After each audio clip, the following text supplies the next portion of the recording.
Hello, I'm Dr. Scott Watier. And I'm Tommy Welling, and you're listening to the Fasting for Life podcast. This podcast is about using fasting as a tool to regain your health, achieve ultimate wellness, and live the life you truly deserve. Each episode is a short conversation on a single topic with immediate actionable steps. We cover everything from fat loss and health and wellness to the science of lifestyle design. We started Fasting for Life because of how fasting has transformed our lives, and we hope to share the tools that we have learned along the way.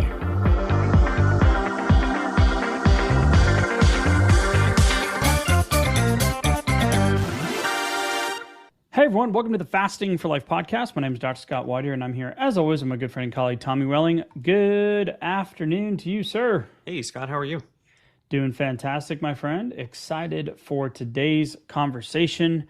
We have a masterpiece, hosh-posh of a systemic review and meta-analysis to go over with you today.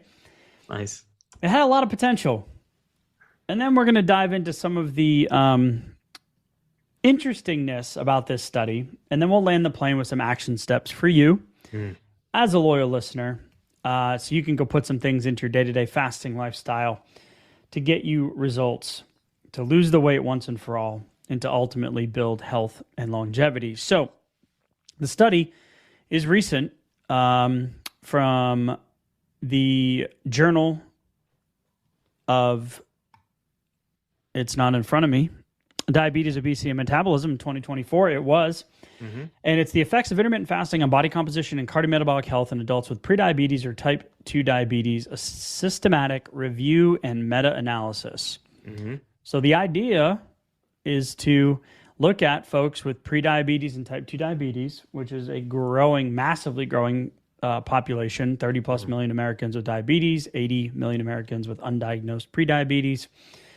Insulin, blood sugar related to 8 of the top 10 reasons for all-cause mortality here in the United States. So it's a big deal, and that's what we do here at Fasting for Life, is we want to take you one red pill at a time out of the matrix, regain your health, regain your control of your food choices and your fasting lifestyle, ultimately getting you those weight loss and health results that you haven't been able to obtain up until this point.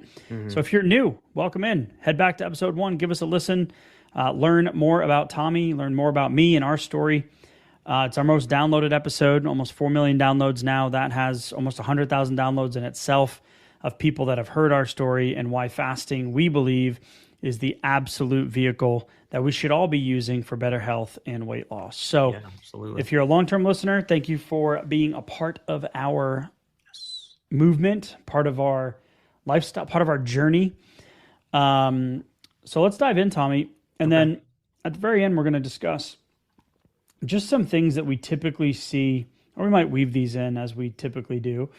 Some things that we see that, much like the study, result in inconsistencies in your fasting efforts, or your fasting results. So, I think I'm going to start with just kind of mentioning the overview of the study, right? So they wanted to look at.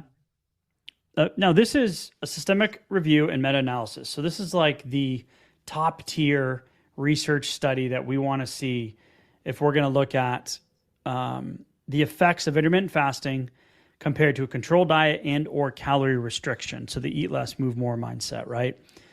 It's going to look at body composition. We just did a recent episode on body composition, and cardiometabolic health in individuals, like I mentioned, with prediabetes and type 2 diabetes. 14 studies, 1,101 adults. So not small. Right. Yeah. Good sample size, for sure. Good sample size. Yeah. Lots of potential. Power. Yeah. And looking at some good markers, too, across those different studies, going anywhere from 2 weeks all the way up to 12 months. So looking at some longer-term data, too, which is really, really cool. And then looking at changes in body composition, BMI, fat mass, overall body mass, as well as some cardiometabolic markers too, HbA1c, fasting insulin, fasting glucose, and some lipid markers as well. So great outcomes, that we're looking at here. So really like where this study was headed.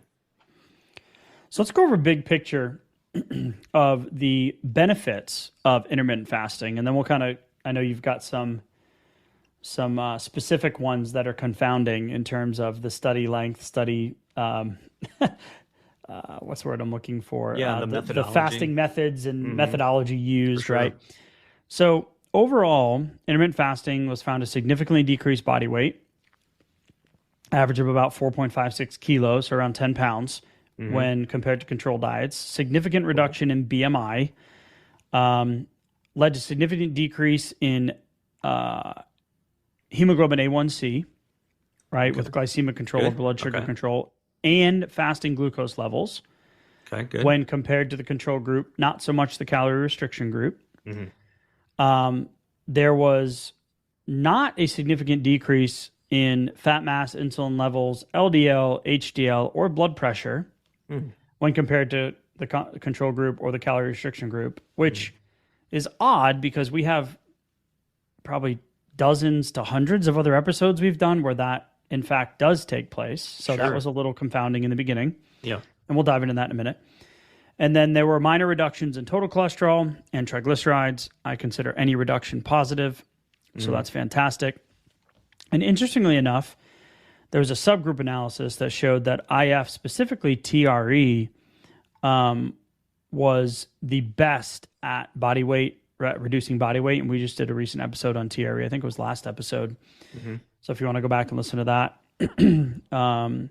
time restrict eating plus resistance training. So really cool conversation last week. Powerful combo. Yeah. Yeah, really good stuff. We got another one coming up here on different forms of exercise as well that we're going to do here. And then with the type 2 diabetes, it definitely went for specifically the type 2 diabetes group, not the pre-diabetic group. The analysis revealed IF showed greater improvements in the markers with type 2 than compared with pre-diabetes, right? And that's kind of a no-brainer, right? You've got worse blood sugar regulation, you've got higher A1Cs, you're going to see more change. Yeah, even a small beneficial change can have a great positive impact, right? Whenever you're like so far outside of the ideal ranges, for sure.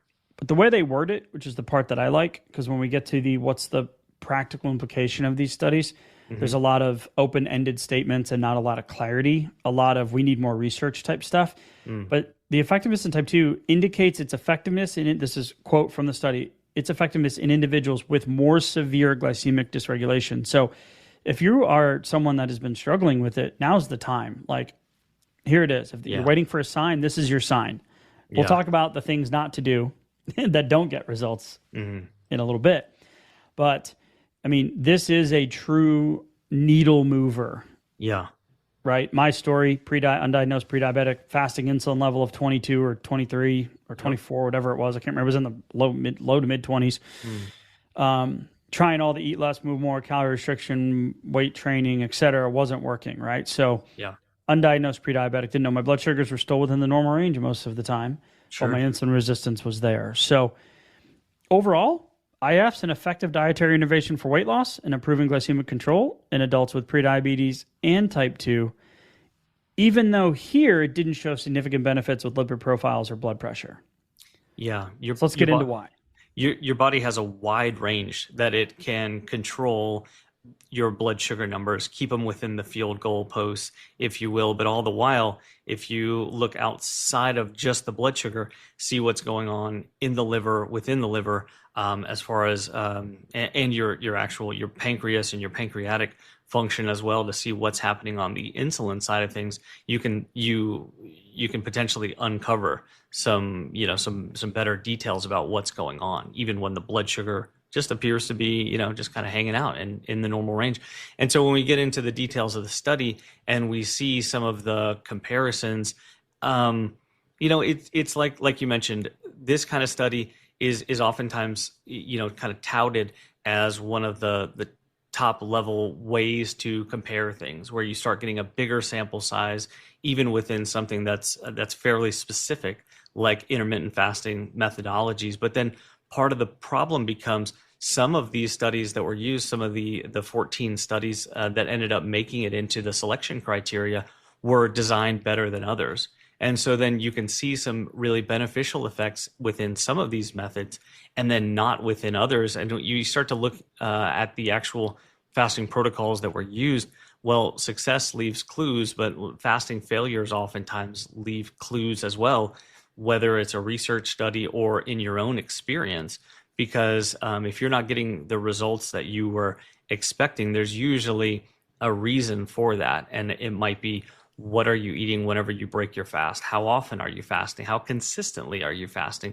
What is your average fasting length? You might just need a little bit of a longer fast, or maybe you're eating too many calories or too many of the wrong types of calories whenever you do go to break your fast. And so when we look at the methodologies here, and we see things like some of these studies were only 2 weeks long.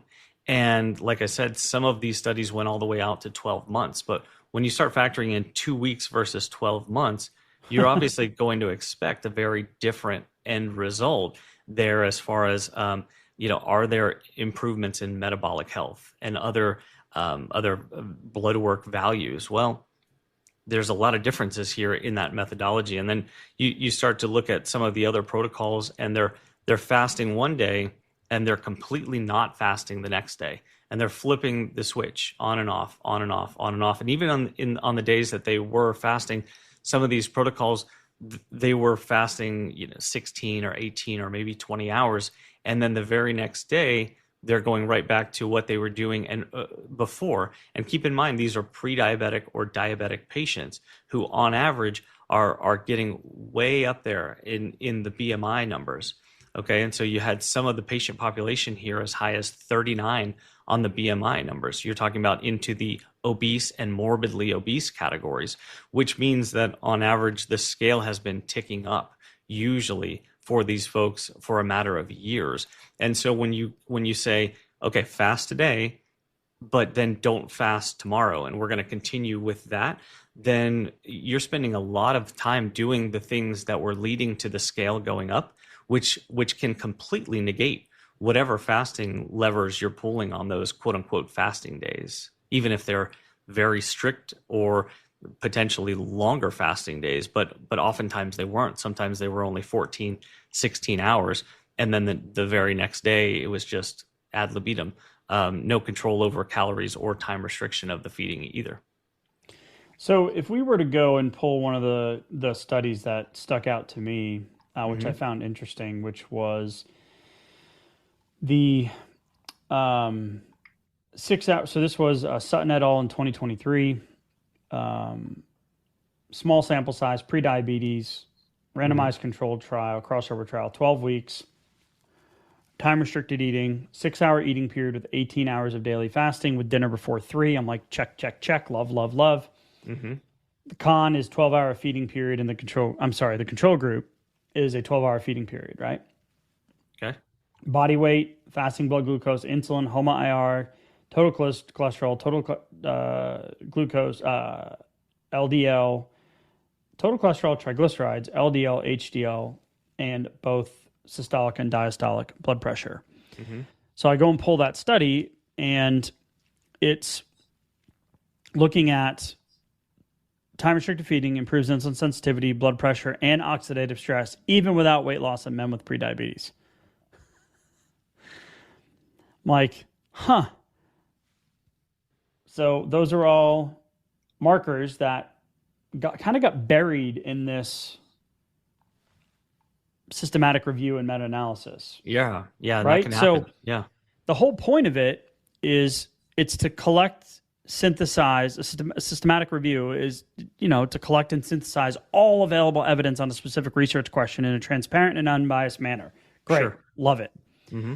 While a meta-analysis statistically combines results from multiple studies to provide a more precise estimate of treatment effects.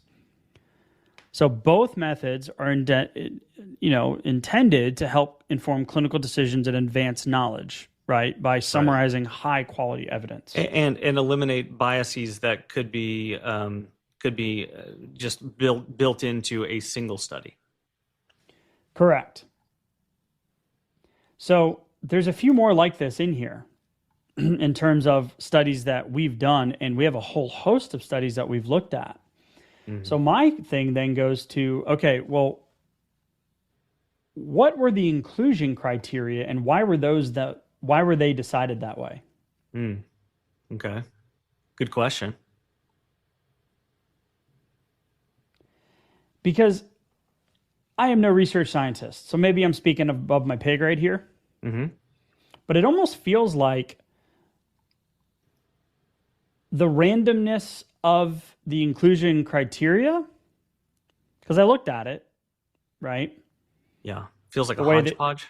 It feels like very hodgepodgey, right? With so much variance in the different fasting protocols that don't even really fit the criteria for fasting. True. It's almost like someone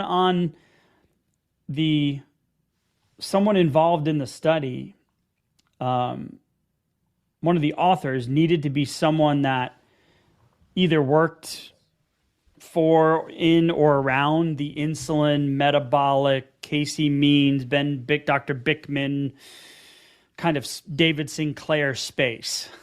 To be like, hey, we've got Department of Exercise Physiology, Department of Kinesiology, Department, Center for Perennial Research, Department of Exercise Physiology at this school and this university.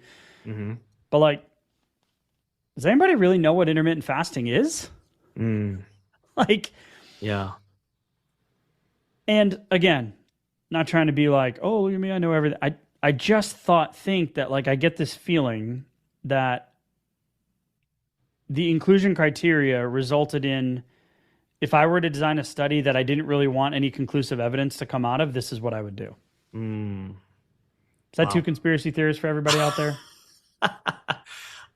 Someone's got to say, all right, Tommy, walk us back off the ledge. Yeah, no, I think it's a great point. I don't know. Maybe I'll walk us further onto the ledge. I'm not sure. But when you take a study like this and you start mixing in the data, and it's from all these different perspectives, and they were similar patient population, right? Like prediabetes and diabetes, and that's great. Yep. And that patient population needs to be understood better so we can get better help to them. And me and you and I were in that patient population. It wasn't even that long ago. And so understanding how best to walk those folks back off of the metabolic ledge and then into better health is like, it's such an important thing. And so I love the fact that anybody and everybody is like looking into it. So, but when we look at the actual results of it and we start going, okay, a 5-2 diet and a 4-3 diet and alternate day fasting and some time restricted eating going from anywhere from 12 hours of a nutrition window opportunity all the way down to maybe 3 or 4. And then you have these weird days where part of the day you're fasting and then the rest of it you're not. And then every other day you're not fasting. They're so varied. These methodologies are so varied that I would absolutely expect that the results lying within those individual studies would be so varied that we're not even comparing apples to apples anymore. So why are we grouping these together? So when we go through the methodology of the meta-analysis, it seemed like it made sense. Right. And maybe it did for the researchers as well. But then when you start looking at the studies that were included, these 14, they are all over the map. It just feels like a shotgun approach. And out of 1,100 patients, you get to about almost 20% of these results being found from the studies that barely feel like net fasting. And so it's very encouraging that any benefits were seen with great statistical significance and power within the study, but then it quickly becomes evident why a lot of other results may not have been seen from this meta-analysis. And they do kind of check themselves at one point, which I found interesting. Because overall, IF is effective for reducing body weight and BMI in patients with prediabetes and type 2 diabetes when compared to control group or CR, calorie restriction. Reducing fasting glucose and A1C when compared to control group, but not CR. I'm like, okay, yeah, we've seen that before too. Sure.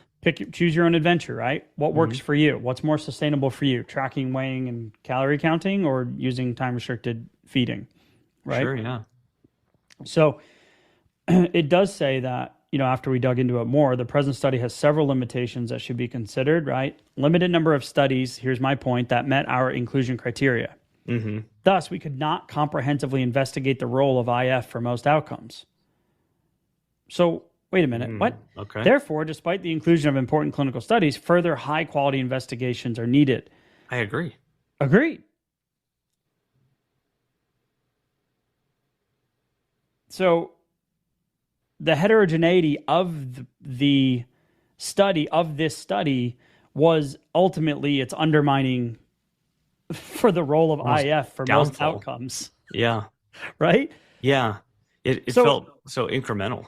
Yeah. Yeah. So that's why they say, ultimately we can't determine the mode for IF should be prescribed for patients. Although comparisons were performed between IF and CR, adherence is the most important thing. Well, if you've been listening to the Fasting for Life podcast for long enough, or joined one of our challenges, or gotten our resources, or been in our environment or our ecosystem for long enough, you know that that's pretty much one of the mainstays of what we preach and what we practice. Yeah, I feel like we can do better than this. We can do better than most of the included studies here and see better results, and for very distinct and very definable reasons why that is too. Again, I'm no researcher. My wife's running a research study right now, starting to with her horses, and I'm like, oh, that's pretty cool. Eventually, maybe we will do one. But it seems to me like with that inclusion criteria at the onset and that kind of realization that it's like, all right, well, let's go do the one that you mentioned rather than do this one. I don't know how research funding and all that stuff works. All right, enough. Take off the tinfoil hat. Tommy, let's talk about the things that we find that undermine that adherence or that consistency, right? Well, yeah, the same things that can be present in some of these study methodologies, which would be, one of the big ones that stands out to me would be inconsistency. Some of these studies had built-in inconsistency where it was flipping on and off between fasting and non-fasting. So instead of days where you're fasting and days brush my teeth one day, not the next day, once the next, not the next day, and then go see my dentist in 6 months. Right. Great example. That, that's not going to look good, right? That's not going to be a good exam. It's not going to be a good outcome. Same thing with your fasting. Even if you haven't necessarily adopted a quote unquote fasting lifestyle yet, but you're trying to make fasting work for you or use it as a tool to get some long-term results here, then we need some consistency. So instead of thinking about it as black or white, on or off, am I fasting, am I not fasting, consider more like if you do have some days that are longer fasts, or you feel like they're better fasts, or maybe you have a couple of different fasting gears that you go into, then consider using the frame of reference like some days are longer fast than others, but on all days I'm fasting to some degree. There's some form of TRE. Yes. Time restricted eating, or TRF, time restricted feeding. Yes. Some form of fast. Consistent compartmentalization goes a long way, not only physiologically, but on the mindset side of things too. And in the same bucket, I'll put this consistency to do the same thing over and over and over again, kind of like this OMAD dinner concept, right? Okay. One of the resources we have is, all right, I'll stay consistent with fasting. I'll do OMAD dinner. Okay. Yep. Fast Start Guide. Fast Start Guide, right? I mean, I don't know how many tens of thousands of people, right, have that. And it does work for a period of time. For sure. But the research is clear about ADF and varying and fast cycling, what we call, varying your fasting windows and moving your windows earlier or later. After a while, that you just become complacent with it. There's slippage involved. Sure. And then physiologically, you need a change. So there is some credence to, work it while it works, and then, put some variance in there. So your body continues to adapt and you continue to get results. And that's just trial and error. There's no magic eraser or magic that was easy button, right? With fasting. Yeah. Hit the button. It's similarly another thing we find that undermines the result would be the just fasting without dietary or nutritional changes, right? Yeah, So good point, especially at the beginning. yes, but now at the beginning you'll get some changes with it, so it's kind of like false advertising, right? Yeah.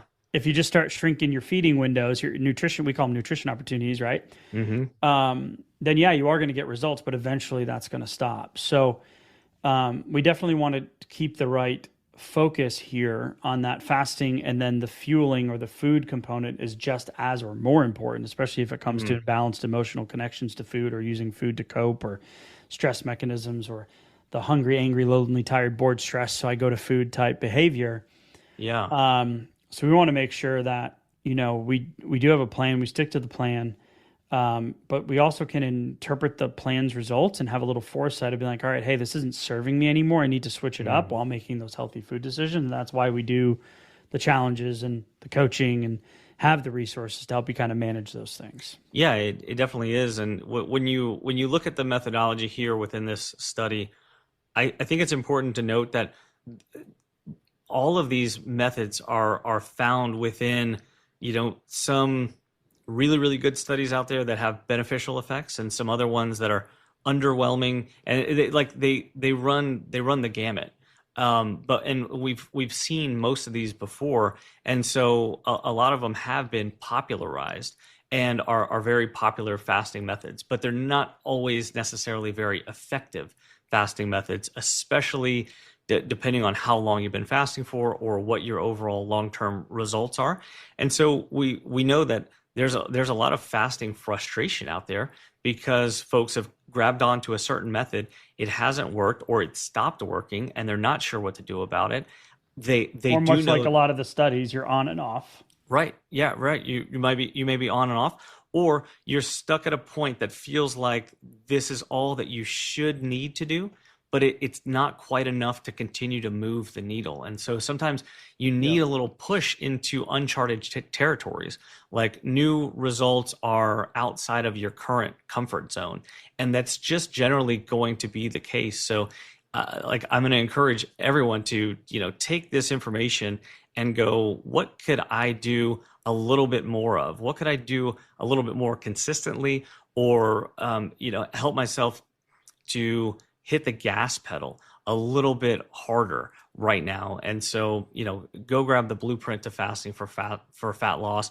That takes into consideration a lot of these methodologies, but then how to ramp up into a little bit more consistency, into a little bit more into the fat burning zone, rather than potentially the treading water kind of zone, which is where we find a lot of these methodologies just kind of hanging out at a physiological balance point, even for the folks who have the most to gain from it, like pre-diabetics and diabetic patients too. I would love to see one of these studies focus on hydration too, and management of electrolytes, because adherence or compliance that we found, it's so much easier when you're hydrating properly and your electrolytes are in balance and you're not chronically hungered because you're dehydrated. Yeah. Right. So I would love to incorporate that into it. And Good that point. just helps with the consistency, right? Yeah. So one of the other things, obviously, that we talk about a lot is the, when you're struggling for consistency or adherence, or you're not really sure, the results aren't matching your expectations or the work you're putting in, is don't try to do it by yourself and tell everyone that you're doing it. Let your doctor know if you're on medications and you're managing diabetes. Sure. Hey doc, this is what I'm doing. Not, hey doc, do you think I can do this? No, this is what I'm doing. Because they don't know, much like I feel like a lot of the people on the board that, or on the, the author list that did this study, what are you even including? That's not fasting. Sure. Like shouldn't even be an inclusion criteria. Right. Right. So you having the support, don't go it alone. Find a fasting buddy, join a challenge, join the Fasting for Life community, right, on Facebook that we have, the free community. At least you'll be in a place where your environment matches your action and you have a place to go. Because I don't know about you, but in the beginning, or you hang out with people that don't know you and you're at a social event, or there's food provided and you're not eating for some reason, it's always an awkward conversation, right? Sure. is this guy okay? Like, is he have cancer? Like, why is he like, is he a weirdo? Like, what's going on? So is he judging me right now? Is he so that's one of the things that we notice, specifically with adherence or compliance, is that making sure you have a good support system, making sure that, you're not giving votes to people that don't get votes about what you're doing or why you're doing it. Yeah. And just having that supportive community. And that's why we continue to do what we do, with our our challenges and resources and coaching, because it's like that's needed for some of y'all can just listen to the podcast and go do it, right? Sure. Great. We kind of did that, right? I had you had Fung, right? The obesity code, but we're able to kind of get through it, right? Yeah, kind of. Just took longer than I feel like it should have. Just always like, oh man, okay, but what else, and what next, and how do I get to the next level? Like it feels like there's a lot of levels to this thing, but sometimes I feel like I'm stuck at a certain level. So I felt like that a lot of months, especially when those first couple of years getting going. Yeah, and we had someone reach out recently being like, hey, I don't know if I'm getting, I'm really leveraging coaching or getting as much out of it as I should. And I was like, well, yeah, let's have a conversation about it, right? So it's like, all right, well, we give you a schedule on Friday, and then, you have time to look it over and plan and get ready for the week on Saturday. Then there's a check-in, a coaching check-in on Sunday, takes just 3 to 5 minutes. And then there's a Monday coaching call, and then there's a Tuesday podcast, and there's a Wednesday question submission for coaching, and then there's a Thursday coaching call, and then the schedule comes out again on Friday. And it's like, so if you're trying to get consistency with your fasting, it's like, all right, what are those foundational things that you can do that are going to get you those consistent wins, right? Absolutely. So it's knowing your plan, insulating yourself from you, right? Not telling everybody and shouting from the mountaintops, having intentional food choices, knowing that fasting isn't this magic easy button, right? It's going to get you, we believe, and we've seen, and the metabolic effects plus the weight loss effects plus the identity shift and that core value shift that takes place about, using food as fuel, not as, a dopamine seeking emotional kind of thing, right? You have a healthier relationship with food. All of those positive things can come out, but it requires consistency, right? Absolutely, sure does. And it's a matter of implementing those things, and then also being aware that success doesn't always happen in a very linear progression, right? I knew where you were going. Yeah, but at the same time, there's other markers of progress besides just what the scale says, on any given day. So, but understanding that takes time. The self-image shifts take time. And, kind of growing your fasting confidence takes time as well. So tap into it, in a way that makes sense, for you, and keep a strong eye towards your long-term goals, because like they're worth it. It's going to take time, but, depending on how much weight you have to lose or how far down the metabolic, problem pathway you've found yourself, because it's different for everybody. It's going to take some time to reverse as well. So be patient, because one of the tricky things about fasting is that, oh, wow, okay, this is working great. I've heard a lot of great things. This should work quickly. And then all of a sudden, it doesn't necessarily work as quickly as you would like, because it's amazing how fast we get impatient whenever we discover something with great potential. So just having that kind of temperance on the expectation can be helpful to stay the course and stay consistent with it, without like over expecting the speed of your results. Does that make sense? Yeah, it does. So it's one of those, the tortoise and the hare type things, right? Yeah. And with fasting, you can get some pretty quick results. So just know that's part of it. Head to the show notes, grab a resource, reach out to us, grab join the Facebook community. But take a couple things from today's conversation and put them in now. Even if it's just a little more foresight or a little more planning, or it gives you a little more confidence that you can do this, because you absolutely can. So excited to continue the conversation here in 2025, Tommy. Thank you as always, man, and we'll talk soon. Yeah, thank you. Bye. So, you've heard today's episode, and you may be wondering, where do I start? Head on over to thefastingforlife.com and sign up for our newsletter, where you'll receive fasting tips and strategies to maximize results and fit fasting into your day-to-day life. While you're there, download your free Fast Start guide to get started today. Don't forget to subscribe on iTunes, Spotify, or wherever you get your podcasts. Make sure to leave us a 5-star review, and we'll be back next week with another episode of Fasting for Life.